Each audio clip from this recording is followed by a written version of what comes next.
I applied to be a camp counselor. Hopefully I got the job. If I got the job, guys, like, I'm gonna be really happy. Like, I will be making shmoney this summer. Hopefully I get this job because, like, I actually really want to work at this camp. Yeah, that's over now. That is done. That's canceled. That's finished. What's up, guys? It's Sophie. Today I'm going to be telling you guys yet another story time. This is the story time that I've been waiting so long to film. I'm going to be telling you guys the story about why I quit my first summer job and actually first real job ever. If you guys remember my summer bucket list video, I was talking about how I applied for this camp counselor job and I was so excited for it. I'm going to try my best to make sure that this story time isn't too long. I don't even know if you guys like long videos on my channel. Can you actually let me know so that I don't have to like stress myself out if a video is over 10 minutes long? So yeah, that is it for this intro, and without further ado, let's get into why I quit my summer job being a camp counselor. So I'm not gonna say the name of the camp that I worked with or any of the real names of the people there that led me to quitting this job. But first, I just want to start out with the pay. Okay, so I can't even really complain about this, but I'm just letting you know what it was. They did tell me the pay up front when they emailed me saying that you got the job, and I still took it anyways because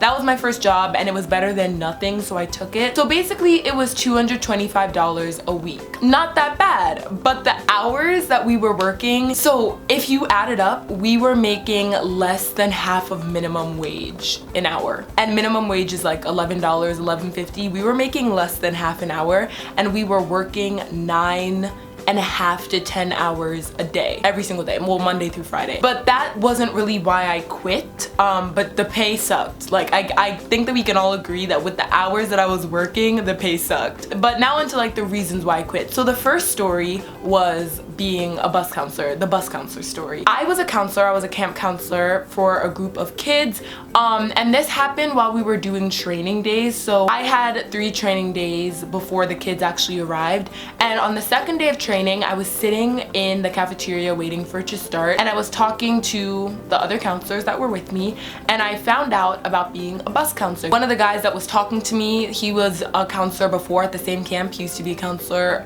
the summer before that, and he was telling me, yeah, like being a bus counselor is great. Not only do you build like a really strong relationship with the kids, but you also get an extra $500 added to your pay. Not added to your paycheck, just added to the total, but like $500, like that's still pretty good, and all you have to do is just ride the bus in the morning and ride the bus back home. That's it. So I was like, sign me up, like shmoney, extra coins. How do I get that? So there were 8 spots to be a bus counselor because there are 4 buses, 2 counselors per bus, 8 bus counselors in total. So I went up to the person who led like the bus counselor thing. Like, she was basically in charge of like the bus counselors, choosing them, the bus schedule, all of those things. We're gonna make a name up for her. Her name is going to be Lisa. So I go up to Lisa, I'm like, I'm really interested in being a bus counselor. How do I do that? Are there any more spots available? So here's what she told me. She said currently there were no more spots available because all of the 8 spots were filled, but the last person, the 8th person, didn't show up.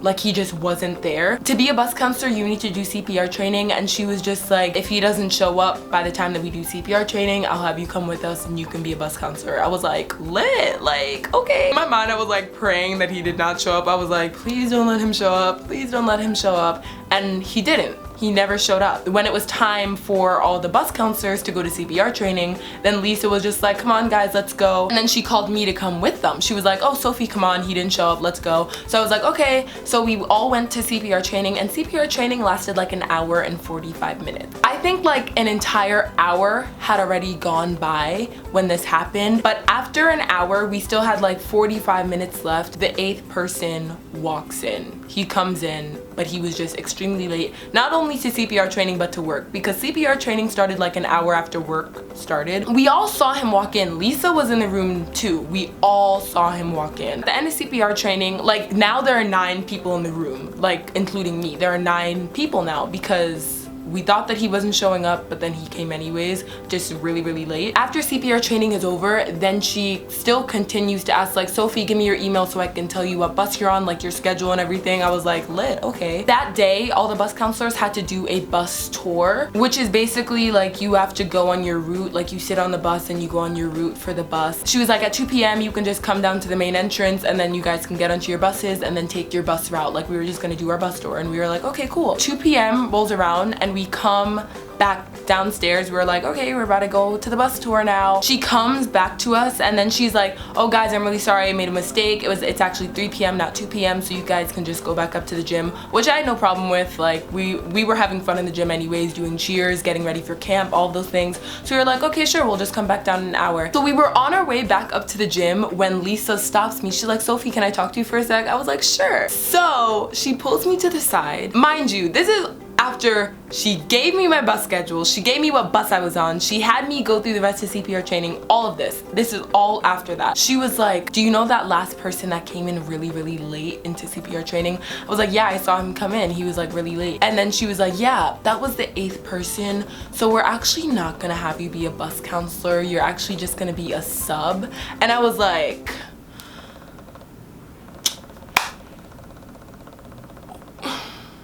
what? I'm not an actual bus counselor, but if they need a sub, like if one of the bus counselors are sick, then they'll be like, oh Sophie, we need you. That was basically what a sub was, but I still wouldn't be getting the 500 because to get the 500, you would have to be there every single day riding the bus. So think of it like a substitute teacher. When the teacher isn't there, then the sub comes in. I was like, I don't understand, like, and then she was explaining it basically since he did come in after all, even though he came in extremely late, since he did come in after all, then he's getting the job still.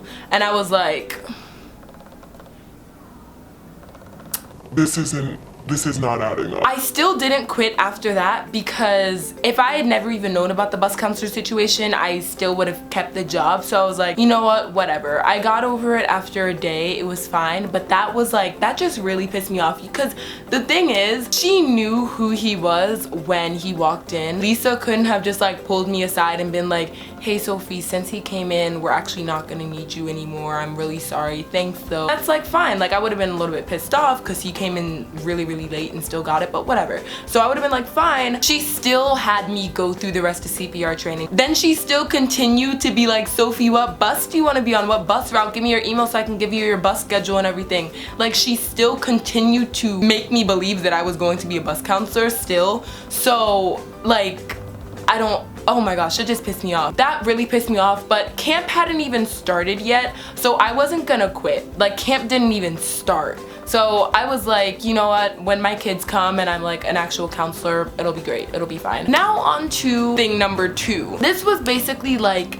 the meat of the reason why I was just totally done with camp. So when my kids come, I was working with 8-year-olds. So there's Essex, which is like 3 and 4-year-olds, that's like the babies. Then there's lower camp, which is I think 5 to 7 or 5 to 6, I'm not sure, but like they're like middle. Then there's upper camp, which is like 8 to 10 or 8 to 9, but they're like the older kids basically. So I was working with upper camp and I literally love my kids so much. Like I had no problems with them. The first day they were sort of annoying. I was like, okay, like, because I've never worked with that many kids at once. I babysit for kids, but the most that I babysat for was 3 kids. But I had, how many kids did I even have in my group? I think I had 9 or 10 kids. I had 9 or 10 kids, but I did have a co-counselor with me. I just want you guys to keep in mind, out of me and my co-counselor, this isn't even gonna sound rude, it's just true, I was sort of the lead. They don't have a designated lead counselor and assistant counselor,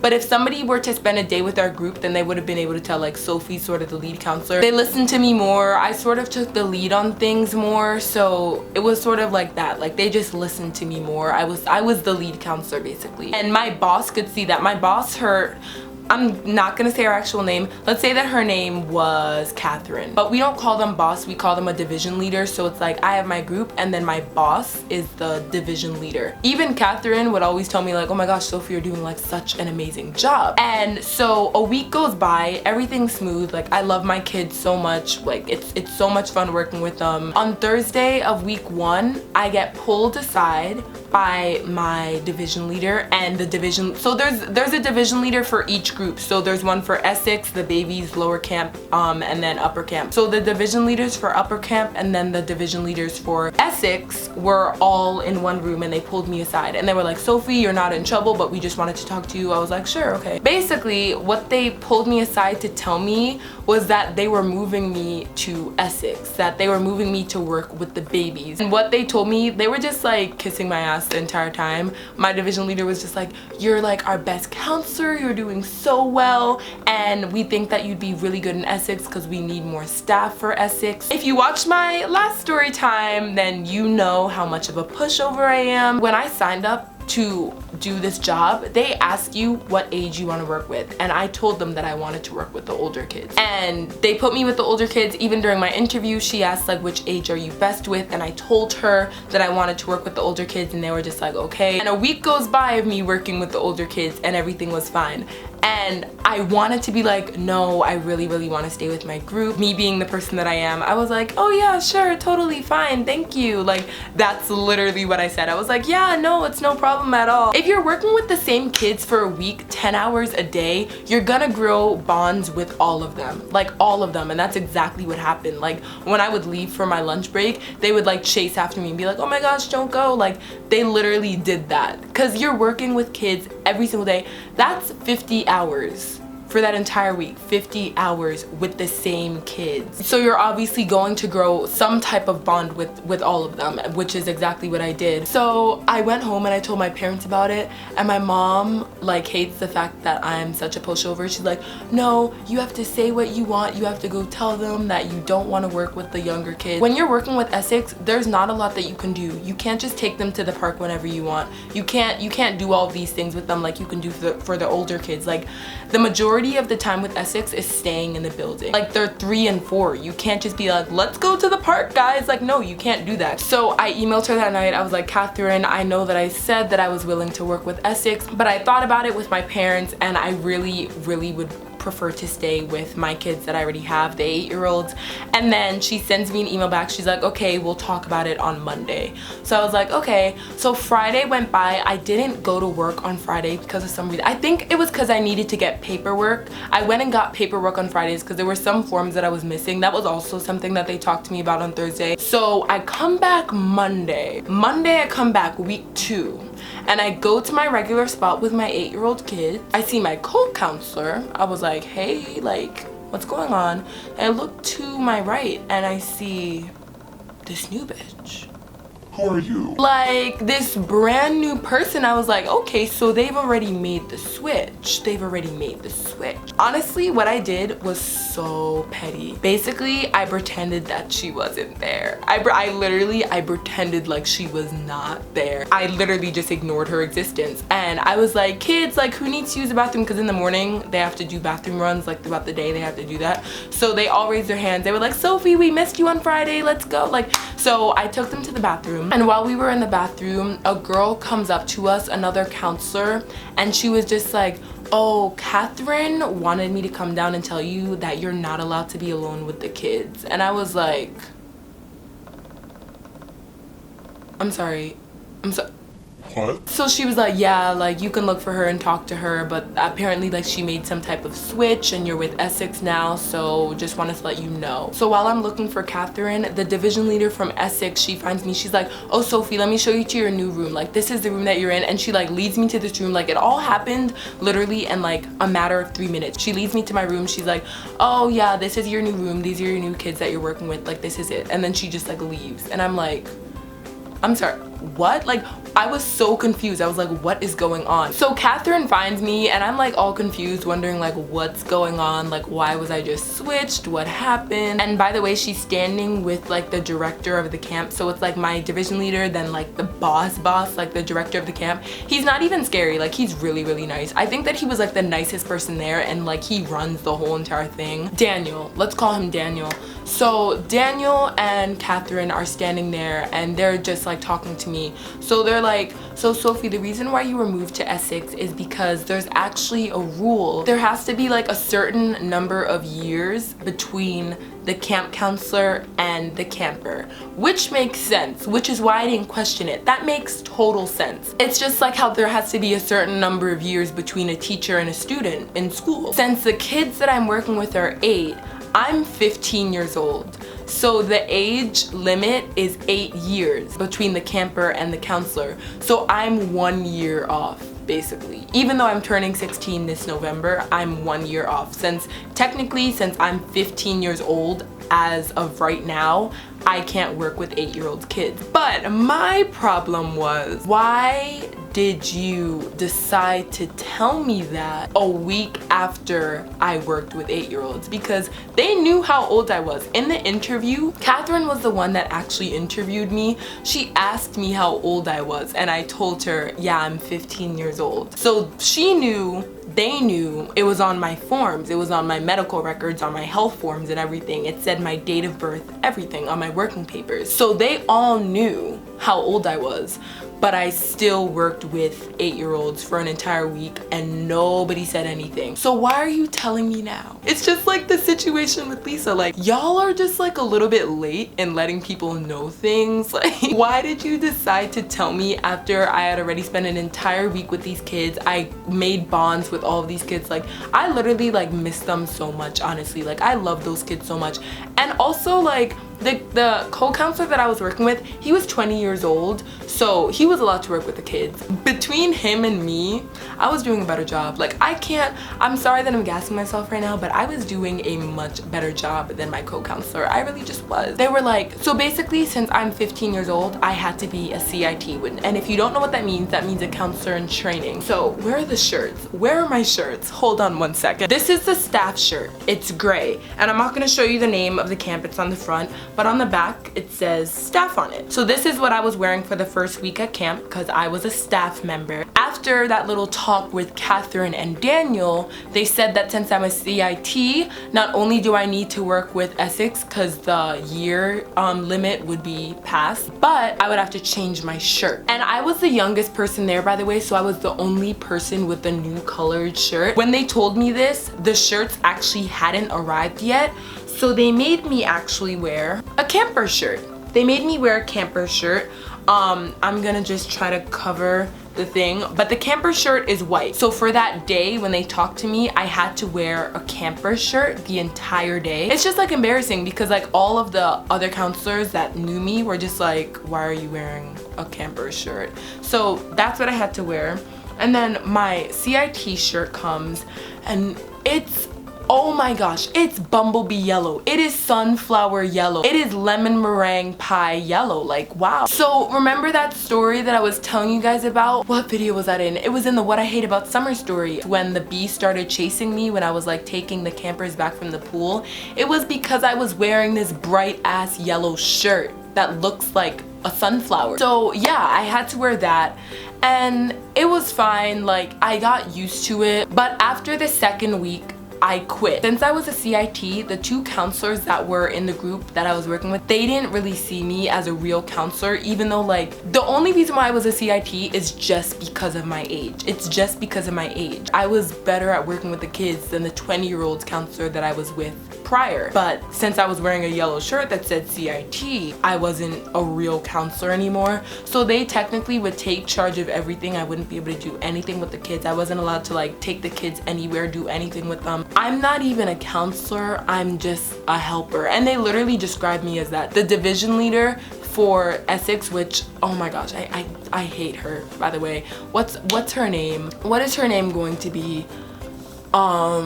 I actually forget her real name. Like, that's how irrelevant she was to me. Like, I really did not like her at all. There was one that I did like, but the other one, oh my gosh, she got me so tight. I'm gonna call her Sierra. She was so annoying, and when she like introduced me to the camp counselors for the Essex group that I was working with, she was like, yeah, so this is Sophie. She's just gonna be a helper. Like, she's just helping you guys out. I was like, a helper? Like, sis, I'm a camp counselor. No, like, what are you talking about? Oh, and then one more thing. After I quit, next Friday, I had to go back and collect my check, collect my coins, obviously, because I'm not leaving without my money. So I went back on Friday, and they gave me my check in an envelope, and I went back home. They only paid me for 1 week of work. They didn't pay me for 2. So when I opened it, it was $200. My mom called the director because like my mom is just calling everyone whenever there's a problem. She's like, whenever there's unfair treatment of any type, my mom is really the one that goes off, which I do appreciate that about her, but like she really goes off. So she called the director. She was like, why didn't my daughter get the rest of her money? I was like, oh my god. But she's right though. Like, if I didn't say anything, if we never called, they would have never said anything. They would have just gotten away with only paying me for 1 week of work. I was really supposed to be getting $400. If you're gonna take away the $25, then it's $400, but they only paid me $200. I went back today, actually. I'm filming this on Friday, so I went back today and my check wasn't ready, my cash wasn't ready, so he was just like, I'm just gonna mail it to you. I was like, okay. So they have my address, so they're just gonna mail it to me. But yeah, I'm so sorry. Oh my gosh, I'm so sorry. That was it. That was my story. That was my camp story. Also, our lunch breaks were half an hour and we weren't allowed to leave the building. Like, what? I wasn't even doing anything. Like, why do you even need me there? Half an hour? Half an hour. An actual break is supposed to be an hour and you're supposed to be able to leave the building. So that's basically what happened. That was my story. If you guys like this video, make sure to give it a thumbs up. Comment down below what you would have done in this situation. If you would have quit, if you would have kept going, just let me know what you guys would have done. Also, let me know if you guys like long videos or not. Then I will try to make it shorter or like cut some parts out. That is it for my video. I love you all very much and I will see you this Tuesday with another new video. Bye! So I was supposed to be under there for 15 to 20 minutes max and I was under there for over an hour, which isn't good because that's like drying out my scalp. So I was wondering why everything was taking so long today. Maybe they were